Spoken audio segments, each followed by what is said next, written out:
¿Cómo le va? Qué gusto, soy Lucy Farías, bienvenida, bienvenido. Este es un programa del Tribunal Electoral del Poder Judicial de la Federación, las sentencias a debate, que hoy le ofrece precisamente el caso de violencia política contra las mujeres en razón de género, los elementos para su configuración. Quiero comentarle que la Sala Superior conoció de este asunto a través de un juicio para la protección de los derechos político-electorales del ciudadano que, bueno, estaba impugnando una determinación, una sentencia del Tribunal Electoral de la Ciudad de México, que a su vez había confirmado pues la determinación de la Junta de Gobierno del Partido Humanista en esta Ciudad de México para designar a su candidato a la jefatura de gobierno en el proceso electoral 2017-2018. La Sala Superior conoció de este asunto y estudió de manera exhaustiva y muy minuciosa aquellos elementos que podrían configurar la violencia política contra la mujer en razón de género. Determinó que no había evidencias de ello, pero destacó la importancia de contar con un protocolo precisamente para atender la violencia política contra las mujeres en razón de género, protocolo en el que intervinieron diversas instituciones, pero primordialmente el Tribunal Electoral del Poder Judicial de la Federación con sus sentencias. Así es que yo lo dejo con Pedro Lara y Malo, que recibe hoy en el estudio a Hugo Gutiérrez Hernández Rojas, quien es especialista en materia electoral, y también recibe a Pedro Antonio Padilla Martínez, quien es secretario de tesis de la ponencia del magistrado Felipe Alfredo Fuentes Barrera. Yo soy Lucy Farías, le invito a que se quede con nosotros y conozca esta porción que es pedagógica, que es una porción que puede usted entender en un lenguaje claro y ciudadano de las sentencias del Tribunal Electoral del Poder Judicial de la Federación.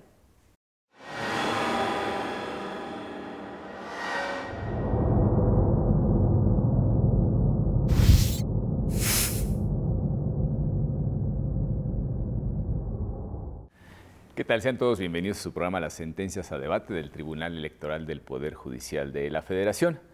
Agradecemos a nuestros invitados. Hugo, muchísimas gracias por estar con nosotros. Pedro, tocayo, bienvenido a este programa. Muchísimas gracias.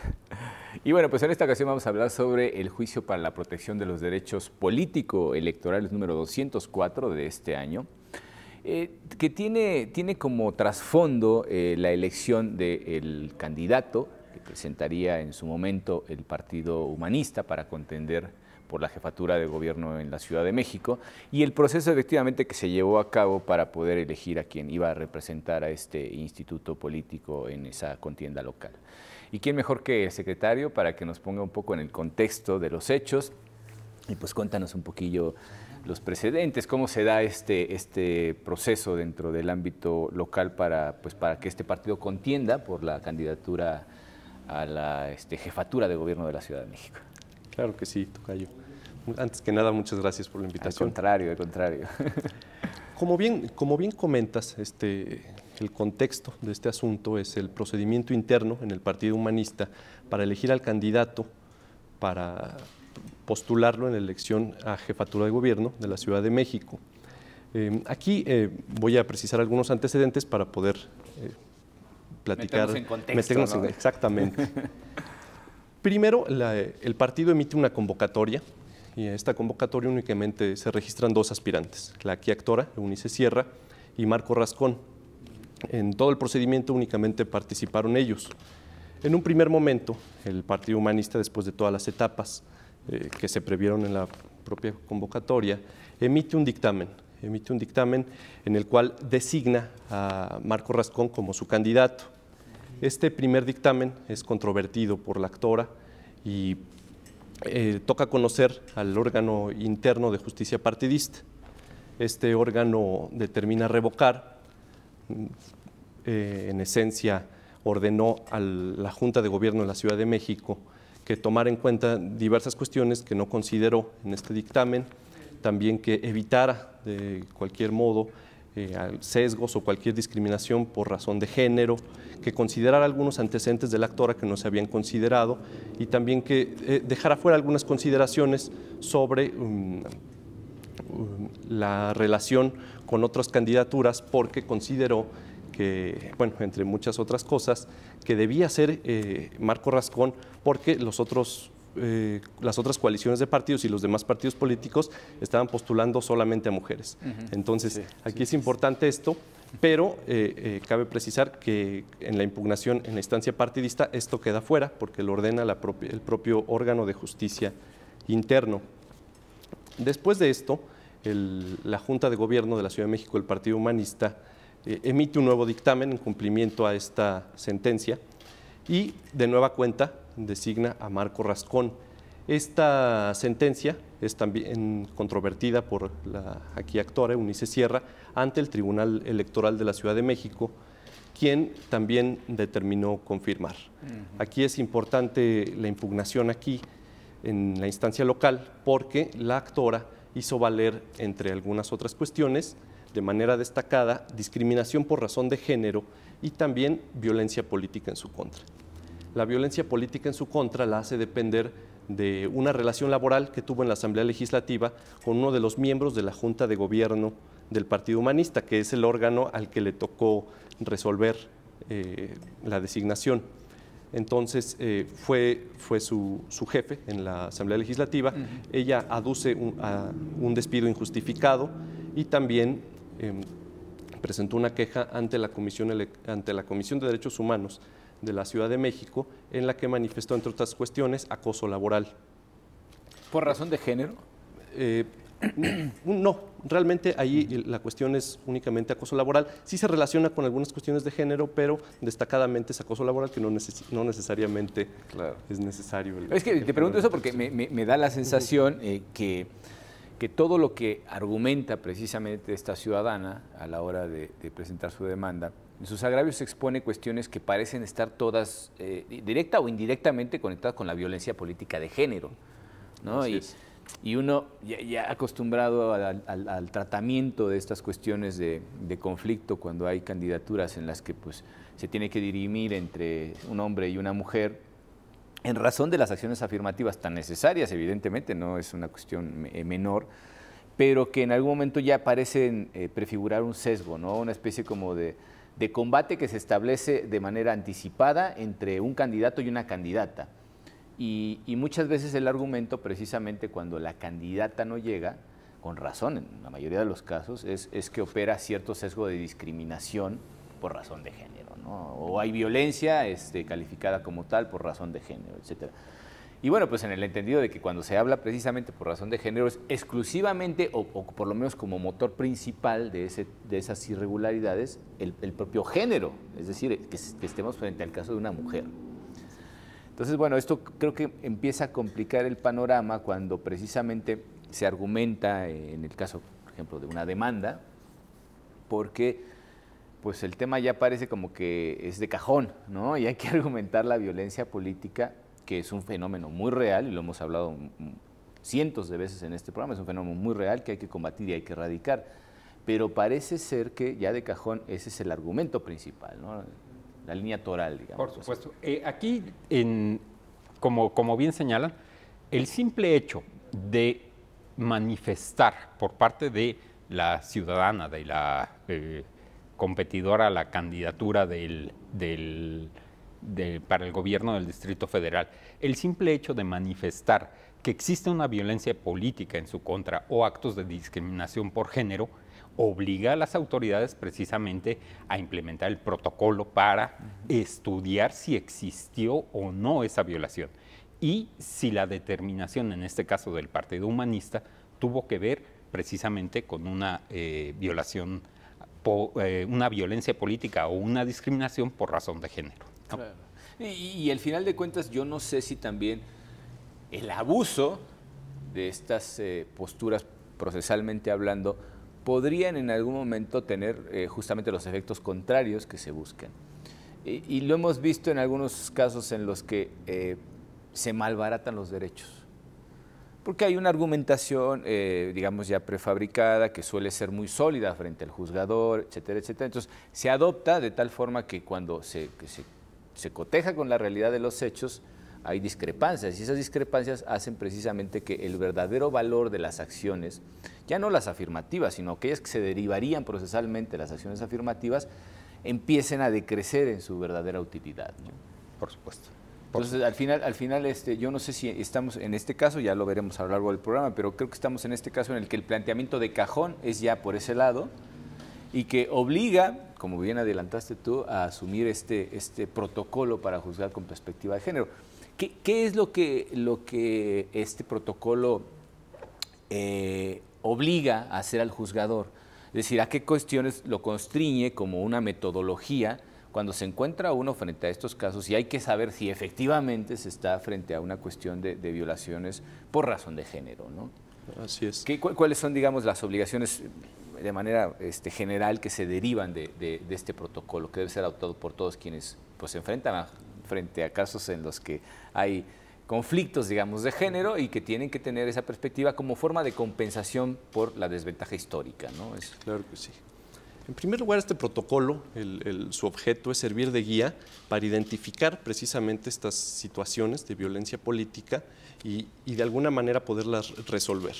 También coordinar entre los distintos órganos competentes para atender estos casos, la acción que cada uno debe llevar a cabo y también de alguna manera, con base en la normativa nacional y en los instrumentos internacionales relacionados con violencia en contra de la mujer, pues identificar conceptualmente de qué se trata y el propio protocolo prevé que como la violencia política se trata de todas aquellas acciones u omisiones basadas en elementos de género y dadas en el ámbito de los derechos político-electorales que de alguna manera menoscaban o anulan el ejercicio o goce de estos derechos o de alguna prerrogativa relacionada con un cargo público.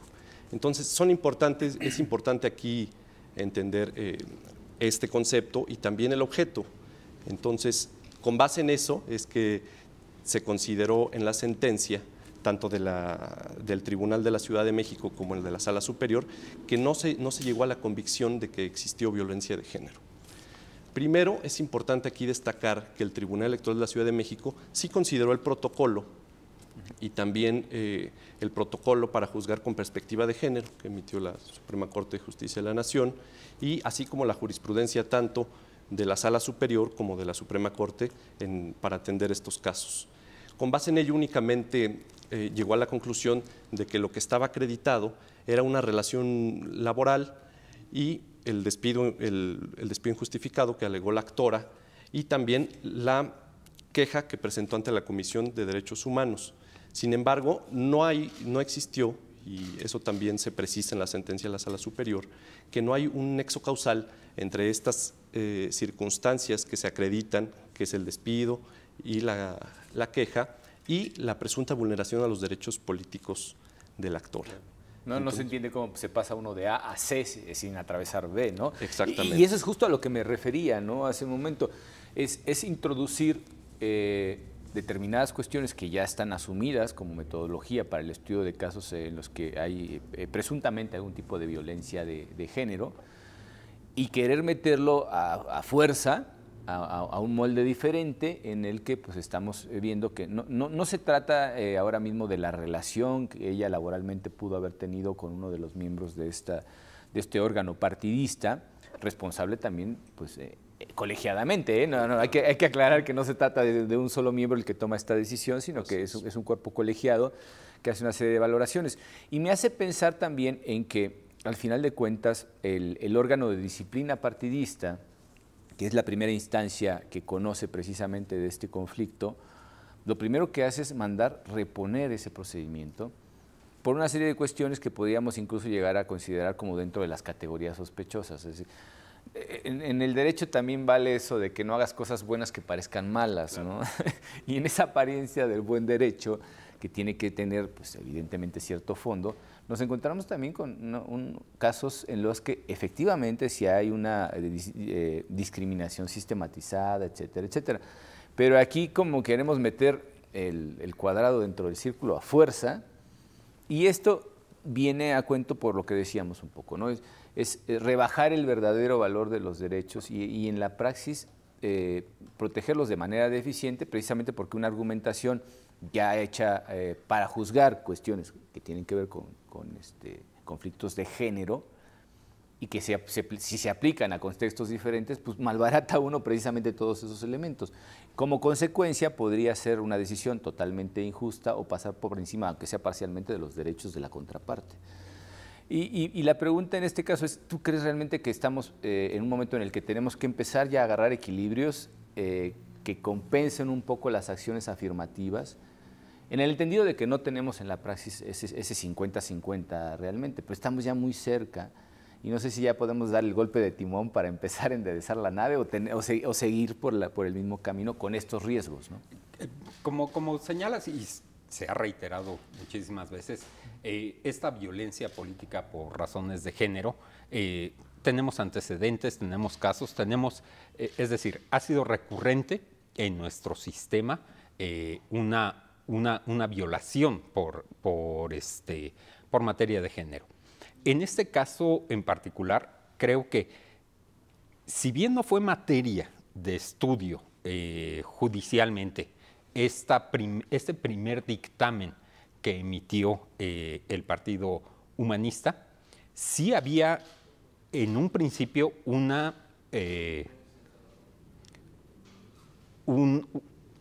había manifestaciones de parte de ese órgano en razón de género.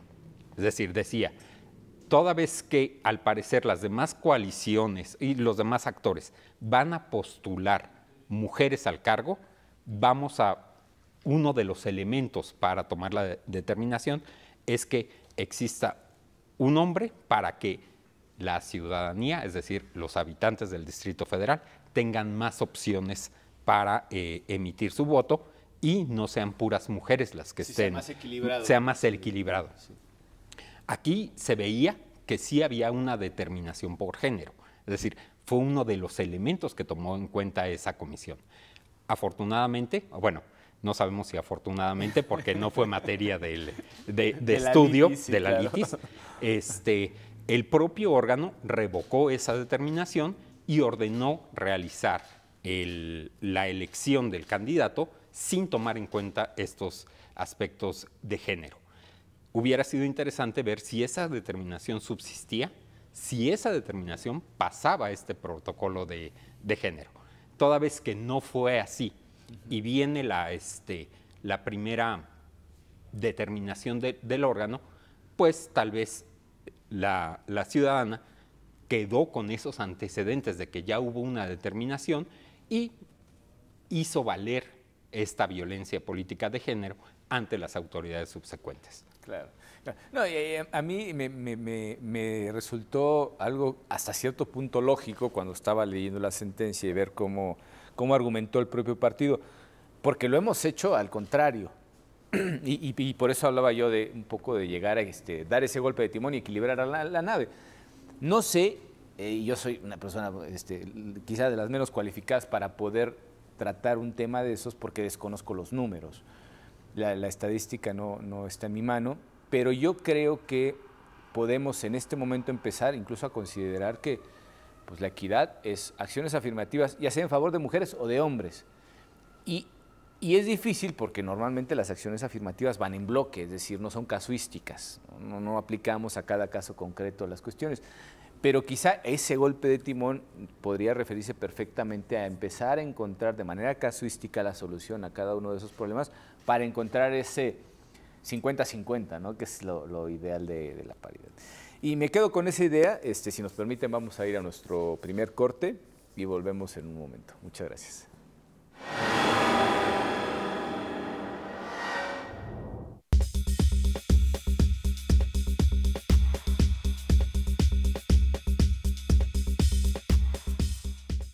La Sala Superior del Tribunal Electoral del Poder Judicial de la Federación sesiona públicamente a la luz de los principios de máxima publicidad y transparencia para garantizar certeza y legalidad en los procesos electorales. Acompáñenos cada semana en directo desde el Pleno de la Sala Superior para conocer las resoluciones de las y los magistrados del máximo órgano de justicia electoral en nuestro país. Sesión pública de resolución de la Sala Superior del Tribunal Electoral. Tribunal Electoral del Poder Judicial de la Federación. Justicia que da certeza a la democracia. Tus derechos políticos son derechos humanos. El Tribunal Electoral del Poder Judicial de la Federación los protege y tutela mediante la impartición de justicia electoral abierta. Cada sentencia del Tribunal Electoral del Poder Judicial de la Federación contribuye a protegerlos y fortalece los principios que rigen los procesos electorales. Tribunal Electoral del Poder Judicial de la Federación. Justicia que da certeza a la democracia.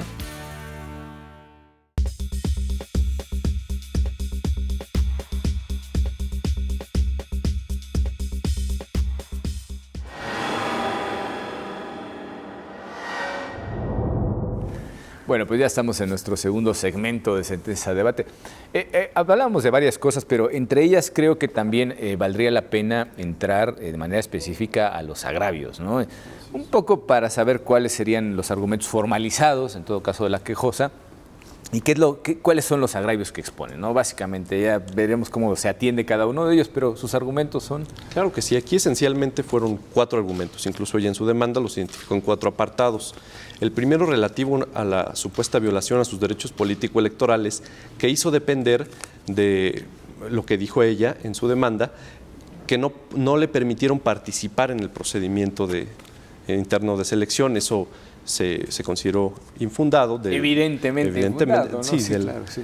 Del análisis de constancias de autos se advirtió que ella pudo registrarse, participó, llevó a cabo una serie de etapas, incluso una reunión en la que se le hicieron varias preguntas sobre algunos problemas de la Ciudad de México, se evaluaron ambos perfiles y se determinó, a final de cuentas, que Marco Rascón era el que debía ser el candidato del partido. Ese fue el primer concepto agravio. El segundo, relativo al debido proceso, así lo identificó. Ella comenta que se vulneró en su agravio el derecho a un debido proceso porque no se le dio un dictamen en el que se evaluaran sus perfiles. También se consideró infundado por lo mismo. Sí está en autos el dictamen, incluso primero hubo un primer dictamen, se revocó, claro. Hubo un segundo dictamen en el que se estudian varias cuestiones, se estudian, por ejemplo, las habilidades, los conocimientos especializados, la trayectoria de cada uno de ellos, también el posicionamiento social. En este rubro se estudian ambos perfiles de redes sociales y se advierte cuál es el que tiene una mayor influencia.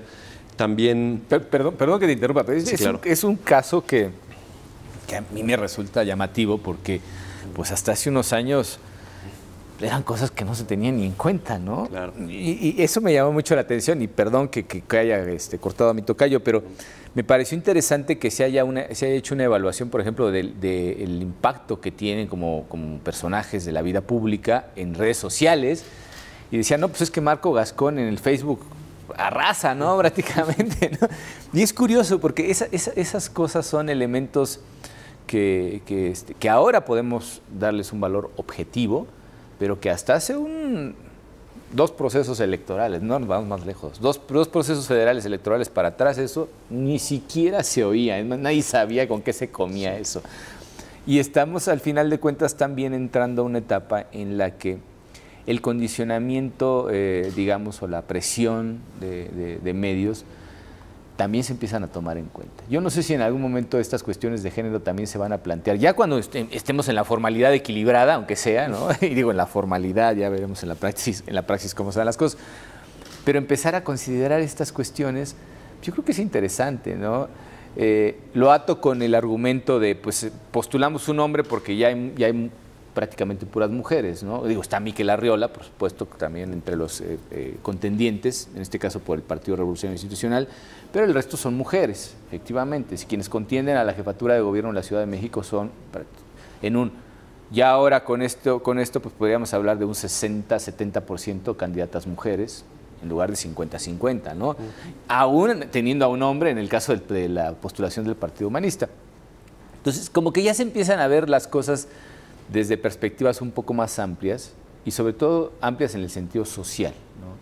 ¿Qué impacto tiene que sean puras mujeres, por ejemplo, en una elección? ¿Qué impacto tendría justamente equilibrar 50-50? Las redes sociales como método de interacción entre la ciudadanía y quienes hacen de la política su profesión, ya se empieza a ver. Como que empiezan a cambiarse los contextos y realmente no es que diga yo, vamos a cantar victoria, ¿no? Las cuestiones de género ya se solucionaron, ni mucho menos. pero se empiezan a ver otros factores de equilibrio social que hasta ahora no se habían tenido en cuenta, ¿no? Aquí creo que es importante señalar, la naturaleza de un partido político es competir para ganar una elección, es decir, poner a los mejores candidatos que tengan para ganar una elección. Que no a cualquier costo, ¿eh? Eso siempre hay que decirlo. No, sí. no. Y allá voy. Siempre que se respeten las obligaciones legales que tienen. En materia de género, tienen una obligación legal de postular el 50% para candidatos hombres, el 50% para candidatos mujeres. Dentro de ese margen de actuación, sí pueden tomar en cuenta otro tipo de referencias, como bien lo dices, encuestas, quién tiene más seguidores en Facebook, quién tiene más seguidores en Twitter, a quién conocen más, es decir, siempre dentro del umbral que les impone la ley, ellos pueden tomar muchísimas determinaciones para ver cuál es su mejor candidato a contender.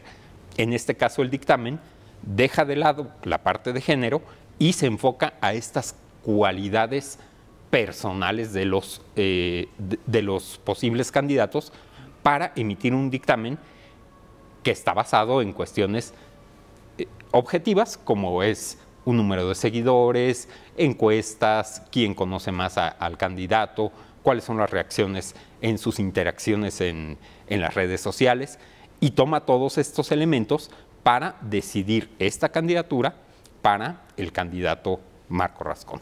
Claro, claro. Y eso es parte también de una serie de elementos que se han ido progresivamente incluyendo, digamos, en los parámetros de evaluación, ¿no? Los tiempos están cambiando. Eso a mí siempre me emociona porque abre la puerta a, de manera oportunista, si lo quieres ver, a hacer pequeños ajustes en esos movimientos que se suelen hacer para poder encontrar equilibrio de fuerzas al interior de los partidos políticos. Son también una oportunidad para poder introducir elementos importantes, ¿no?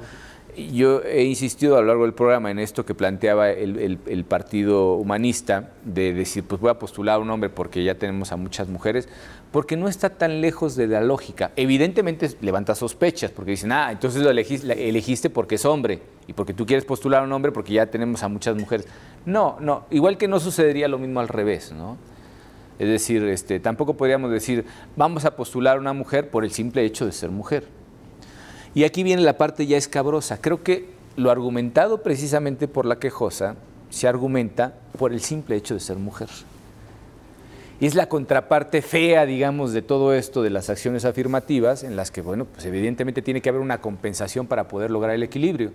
Pero hay quien se aprovecha de esa compensación y quiere ir todavía mucho más allá, de decir, no, a mí me dan la elección prácticamente porque soy mujer.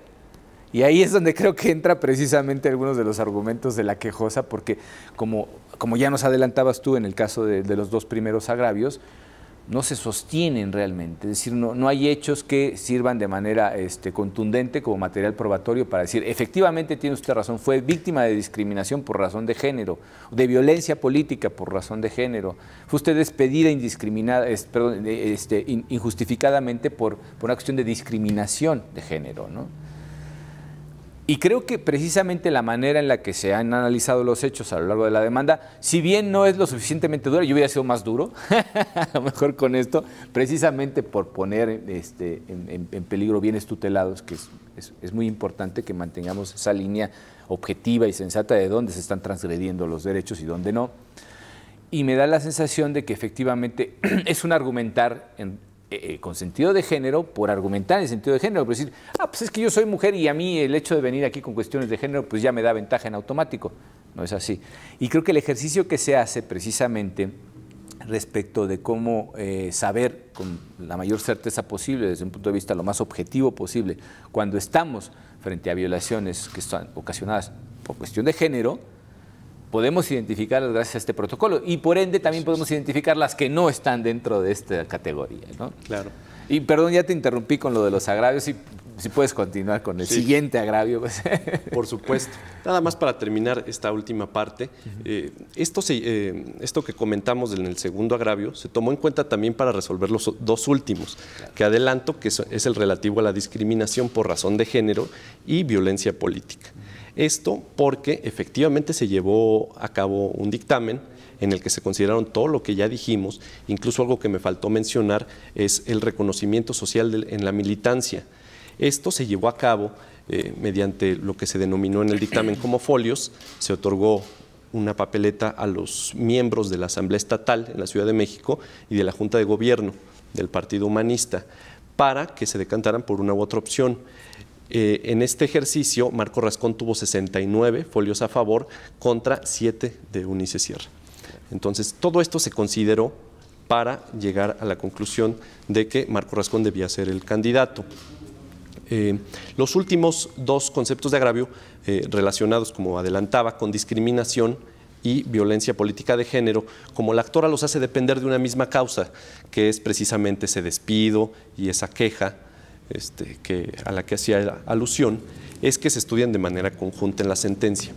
Aquí es importante, en primer lugar, se estudia en la sentencia el marco normativo nacional, las obligaciones que hay en materia de violencia contra la mujer, no solo violencia política, sino violencia en general contra la mujer. La parte de instrumentos internacionales que a mí me pareció muy acertada y muy completa, ¿sí? Así es, todos los instrumentos internacionales, las convenciones que prevén obligaciones para los estados relacionadas con la violencia contra la mujer y la violencia política en particular, y también los precedentes de esta Sala Superior y la jurisprudencia de la Corte relacionada con juzgar con perspectiva de género. Una muy destacada que también se precisa en el proyecto es la relativa a que juzgar con perspectiva de género no implica resolver favorablemente las pretensiones del promovente. Y también otra relativa a que juzgar conforme a los principios de derechos humanos tampoco implica resolver de manera favorable. Entonces, los órganos jurisdiccionales, no solamente porque los actores o quienes promuevan aduzcan una cuestión relativa a la violencia de género, inmediatamente se va a resolver a su favor. Tiene que haber un estudio razonado, una valoración de pruebas conforme a lo que establece el propio protocolo. Es decir, no es algo ordinario, sino algo excepcional cuando se aduce violencia política de género. Hay obligaciones específicas de requerir pruebas cuando no se advierta esta desproporción o esta asimetría en la relación de poder, así se dice en la propia jurisprudencia y en las sentencias. De hecho, el objetivo precisamente de estas acciones afirmativas es compensar la asimetría. Cuando no existe tal asimetría, evidentemente pues no hay nada que compensar, ¿no? Y eso es justamente, le diste al meollo del asunto, eso es justamente a lo que yo me refería cuando decía que malbarataban al final de cuentas los derechos, ¿no? Es decir, vámonos más allá. Las reformas que se hicieron al primero constitucional en 2011 inclinan la balanza a favor de las personas, ¿no? El principio pro homine, pro persona. Y eso no significa de facto que las sentencias tengan que siempre ser falladas a favor de las personas, ¿no? Eso creo que hay que entrar en la parte, digamos, de la letra pequeña y esa sutilidad de explicar por qué realmente no lo es. Porque una cuestión es la metodología a la que obliga una reforma constitucional como la de 2011 para poder mantener a salvos precisamente los derechos de individuos, de personas, que de alguna manera son amenazadas en sus derechos por parte del Estado, por parte de otras personas o por parte de colectividades, ya sean de naturaleza pública o privada. Entonces, es un poco para decirle al juzgador, ten mucha precaución para que esta metodología te dé los resultados posibles y conforme a derecho que sean más favorables a la persona. Pero no es una fórmula de automático de llego, argumento pro persona y gano el juicio, ¿no? Creo que es mucho más complicado que eso. Así es. Aquí lo importante y creo que lo destacable es el hecho, y para evitar precisamente un malentendido o un abuso del ejercer un derecho, una demanda basado en violaciones políticas por razones de género, es precisamente que se instaura este protocolo. Este protocolo precisamente lo que permite es ver si efectivamente hubo una violación en razón de género para estudiar únicamente esta parte. Y lo que implica es, por ejemplo, un test de constitucionalidad. Cuando se aplica un test de constitucionalidad es precisamente verificar que el razonamiento, la disposición, etcétera, etcétera, cumple con ciertos parámetros. Este protocolo también ayuda al juzgador a identificar qué es lo que tiene que estudiar para determinar si existió la violación por razón de género o no existió. Y es lo que al final se hizo en esta determinación. Y yo creo que la metodología, al analizar, digamos, por partes cada una de las violaciones aducidas, también nos da un panorama más claro de qué es lo que no se debe hacer en estos casos y desde el punto de vista procesal. Por ejemplo, ¿no? Me comentábamos fuera de cámara que se trata de una demanda de 80 páginas, cosa inusual, incluso cuando se trata de asuntos mucho más complejos, ¿no? Por lo general en juicio ciudadano vienen demandas muy modestas, muy concisas, incluso en las que hay que entrar a la suplencia, y en este caso parece como una especie de exceso en los argumentos dentro de esta línea, pensando que efectivamente pues, son la llave mágica, ¿no? El comodín que abre absolutamente todas las puertas, y yo creo que es un error de perspectiva que sobre todo los litigantes también, y a veces suele suceder mucho, ¿no? Los abogados litigantes inflan el asunto más allá de lo que realmente le correspondería, a veces por desconocimiento, a veces con mala maña, ¿no? Todo se vale en este mundo. Dicen que en la materia civil o en la materia penal pues, se presume que una de las partes actúa de mala fe. Ya se sabe que en materia electoral las dos partes actúan de mala fe, ¿no? Entonces, por ser política, al final de cuentas, la que media. Pero es interesante saber que efectivamente este tipo de instrumentos jurisdiccionales acotan la probabilidad de que efectivamente se malinterprete todo ese marco normativo y las acciones afirmativas se conviertan en hechos procesales de facto, ¿no? Así es. ¿Y qué otra de las cuestiones que argumenta precisamente la quejosa fue analizada desde ese punto de vista? Porque entiendo que la metodología para juzgar con perspectiva de género fue el prisma a través del cual pudieron ver absolutamente todo lo demás, ¿no? Así es. Es muy importante esto que dices sobre que la metodología fue el prisma para poder ver todo lo demás, porque cuando llega el asunto a la ponencia y toca estudiarlo, conforme advertimos de manera inmediata que se trataba de un asunto en el que se alegaba violencia política. Entonces, también nosotros, no solamente nos toca revisar si el órgano jurisdiccional local actuó conforme al protocolo, sino nosotros también. En cuanto llega sala, ya tienen que ponerlo en marcha. Tenemos el deber de revisar el asunto con esa perspectiva y sobre esta base, de inmediato analizamos el asunto sin prejuicios, sin estereotipos. Nosotros no prejuzgamos sobre el fondo, no dijimos de inmediato antes de estudiarlo, no, se ve que puede ser un abuso u otra cosa, sino se estudió de manera objetiva y se llegó a la conclusión, ya después de todo el estudio, después de la valoración de las pruebas, después del estudio concatenado de todos los elementos, de que no existió esta violencia política, no está acreditada y no existe ese nexo causal entre lo que alega sobre el despido y la queja y la presunta violación a sus derechos políticos.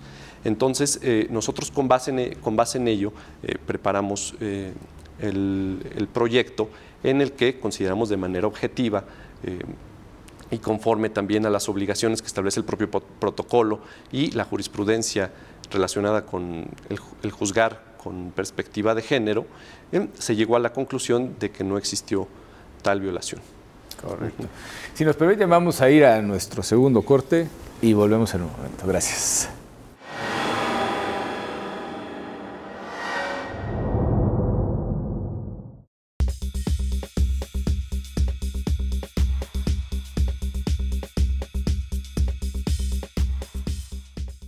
La protección de tus derechos político-electorales le corresponden al Tribunal Electoral del Poder Judicial de la Federación. Sus sentencias salvaguardan cada etapa del proceso electoral.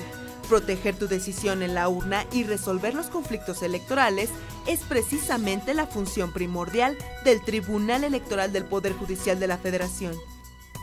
Tribunal Electoral del Poder Judicial de la Federación. Justicia que da certeza a la democracia. Tus derechos políticos son derechos humanos. El Tribunal Electoral del Poder Judicial de la Federación los protege y tutela mediante la impartición de justicia electoral abierta. Cada sentencia del Tribunal Electoral del Poder Judicial de la Federación contribuye a protegerlos y fortalece los principios que rigen los procesos electorales. Tribunal Electoral del Poder Judicial de la Federación. Justicia que da certeza a la democracia.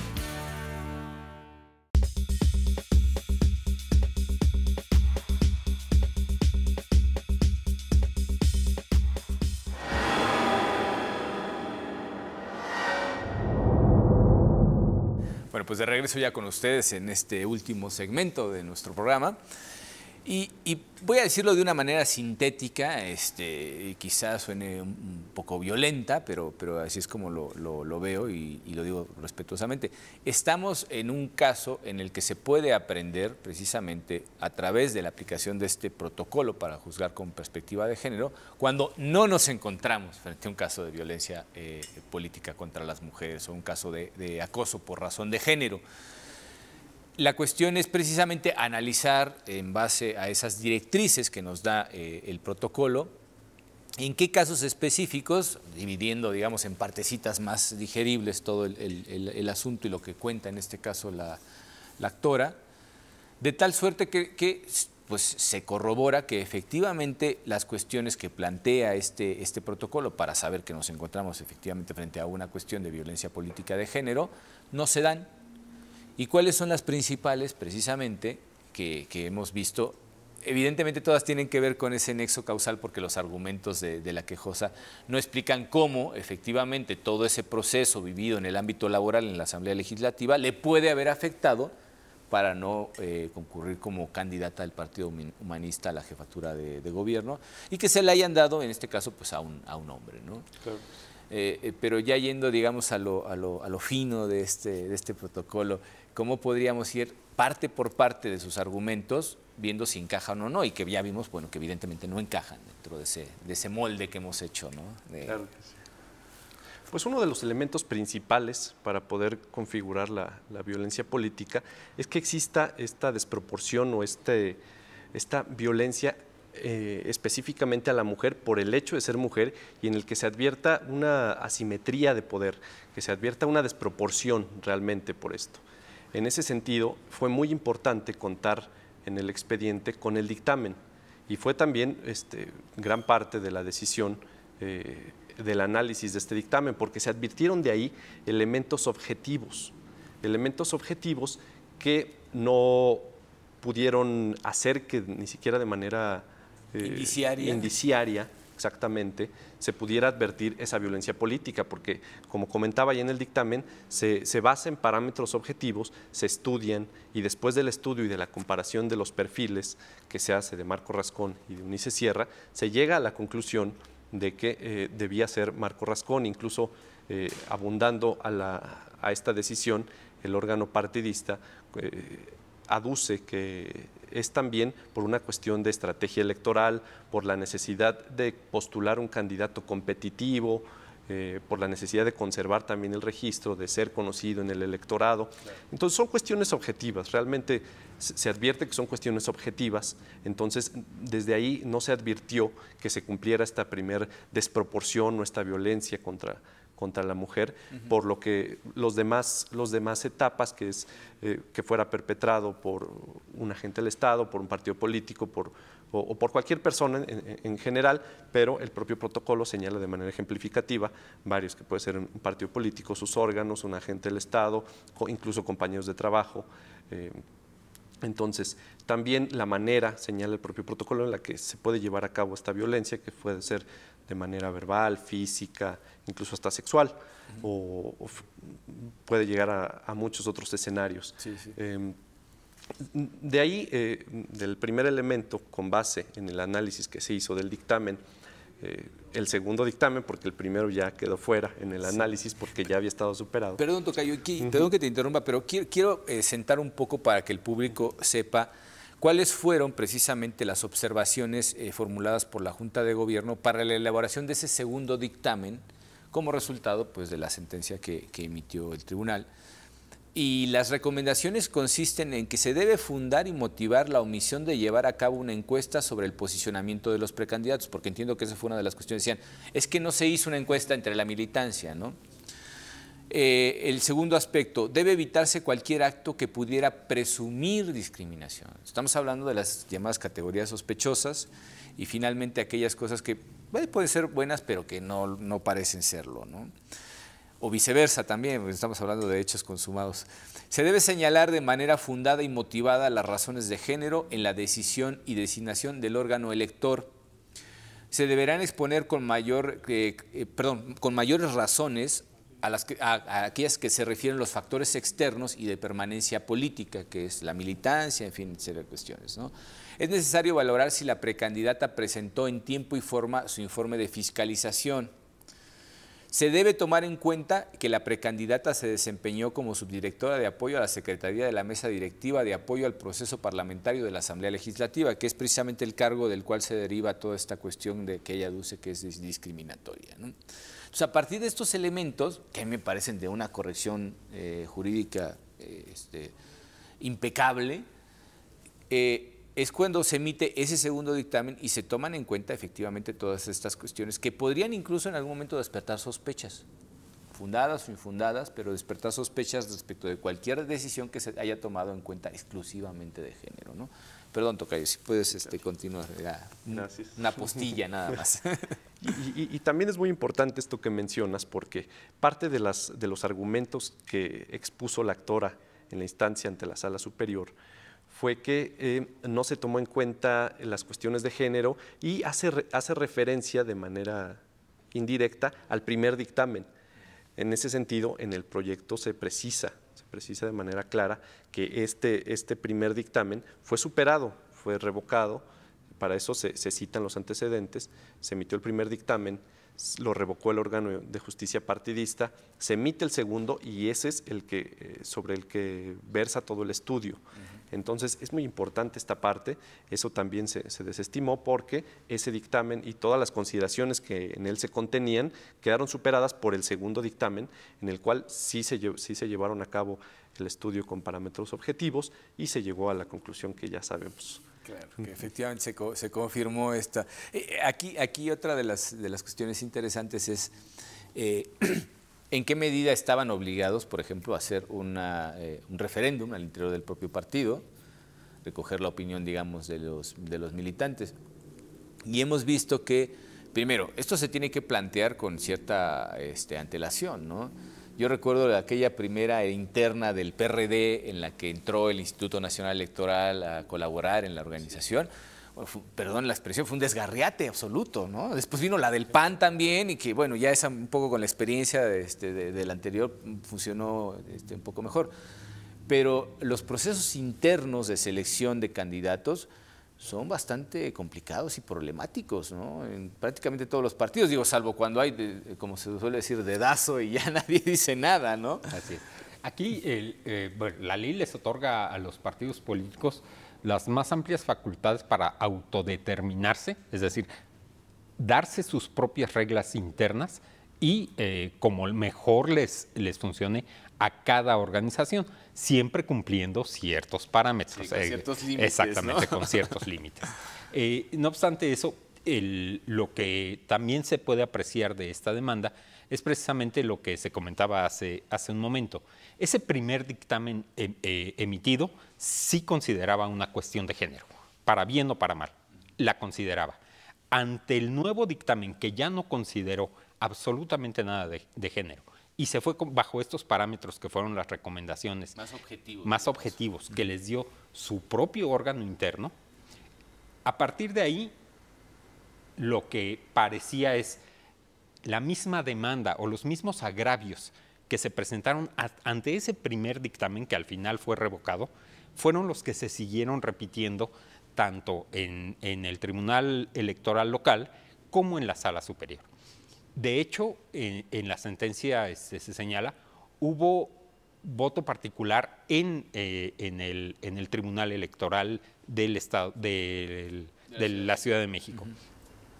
Y en la demanda, en el juicio para la protección, únicamente señala que hace suyos los elementos que como agravio hace suyos los elementos señalados en el voto particular.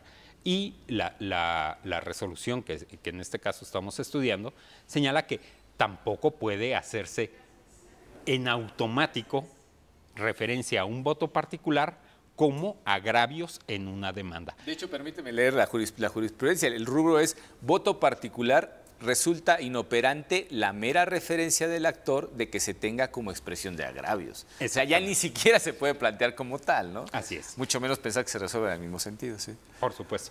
Y creo que entre esta jurisprudencia y la que señalabas hace unos momentos, en que no por el simple hecho de aducir violaciones por género, quiere decir que se le va a dar la razón en este caso a la quejosa, sí. ¿No?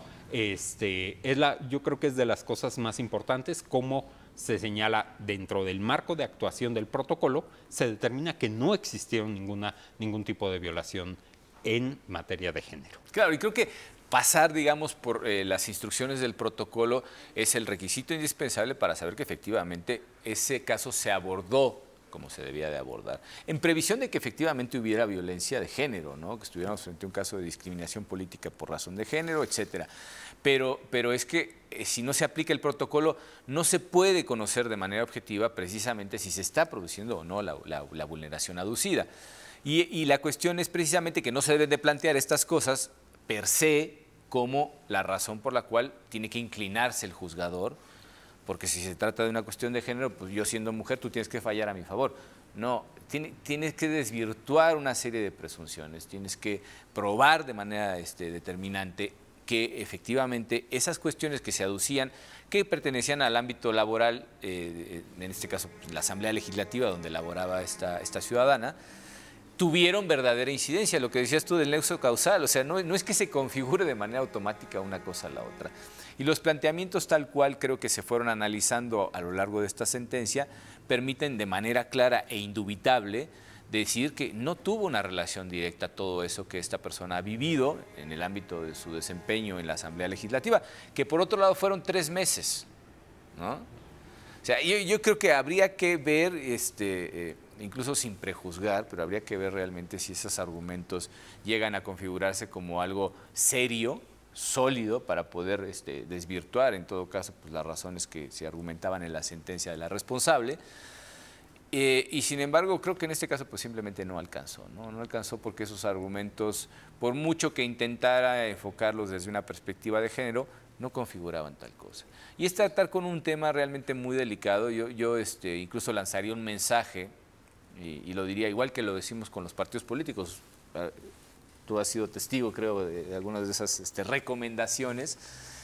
Y yo iría más allá, yo me iría a recomendar a las mujeres que se dedican a la política que también vigilen que no se malbarate precisamente esa serie de recursos, porque en algunos casos no hay otra manera de revertir la situación más que yendo hasta sus últimas consecuencias con el uso de la perspectiva de género y los instrumentos tanto procesales como legales, constitucionales y del ámbito de los instrumentos internacionales que se nos dan como juzgadores y que al final tienen que reflejarse en los hechos, es decir, en el ejercicio efectivo de los cargos, en la participación política efectiva, etcétera, etcétera.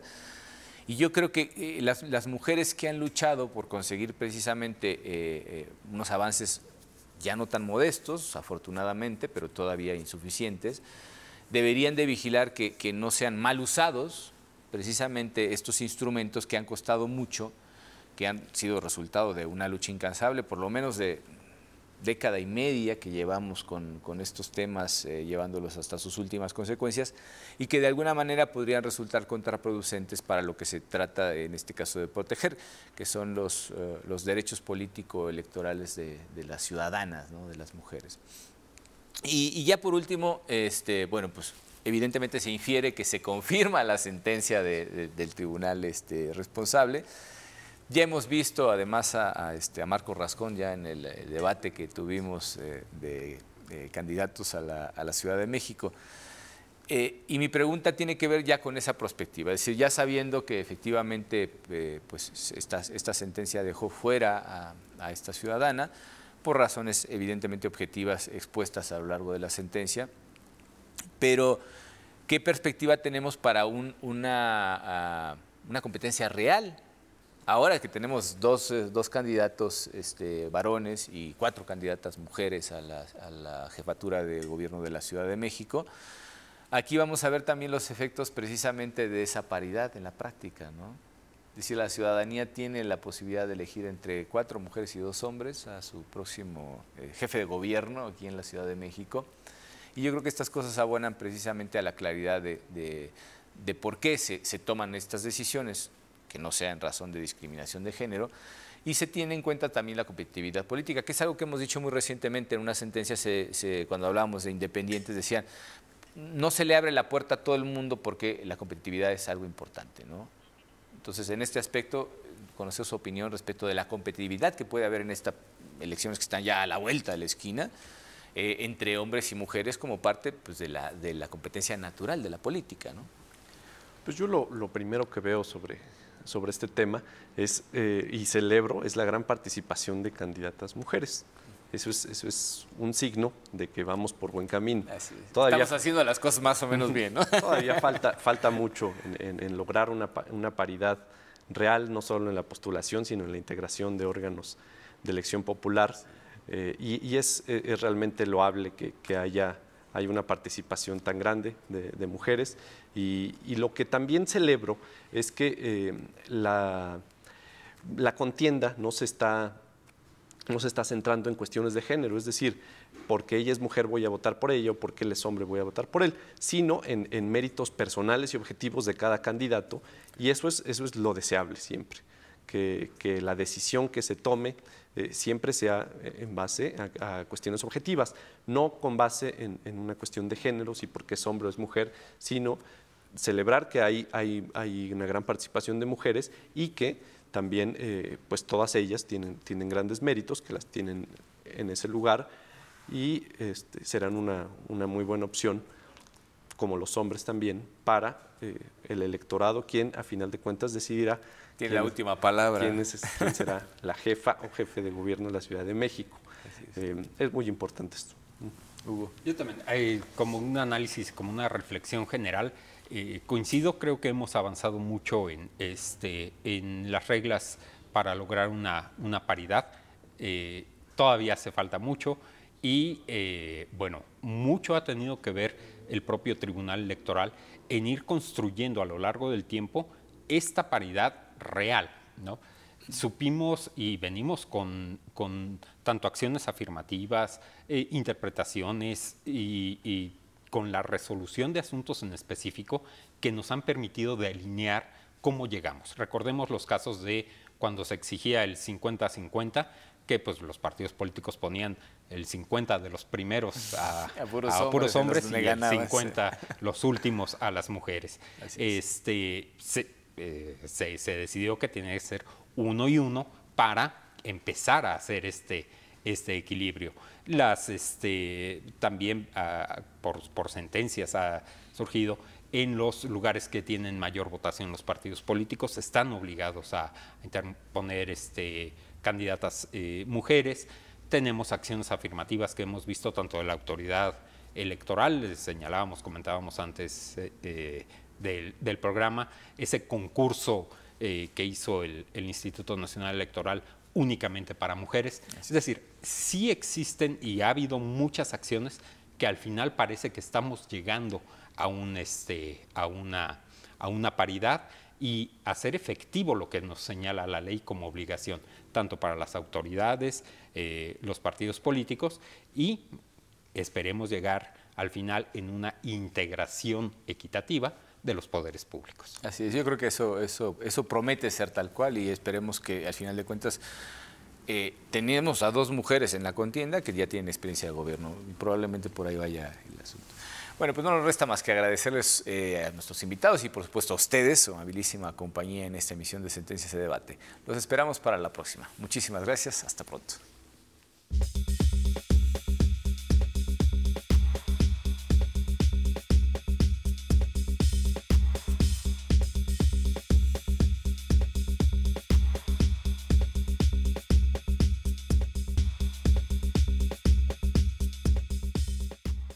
La Sala Superior del Tribunal Electoral del Poder Judicial de la Federación sesiona públicamente a la luz de los principios de máxima publicidad y transparencia para garantizar certeza y legalidad en los procesos electorales. Acompáñenos cada semana en directo desde el Pleno de la Sala Superior para conocer las resoluciones de las y los magistrados del máximo órgano de justicia electoral en nuestro país. Sesión pública de resolución de la Sala Superior del Tribunal Electoral. Tribunal Electoral del Poder Judicial de la Federación. Justicia que da certeza a la democracia.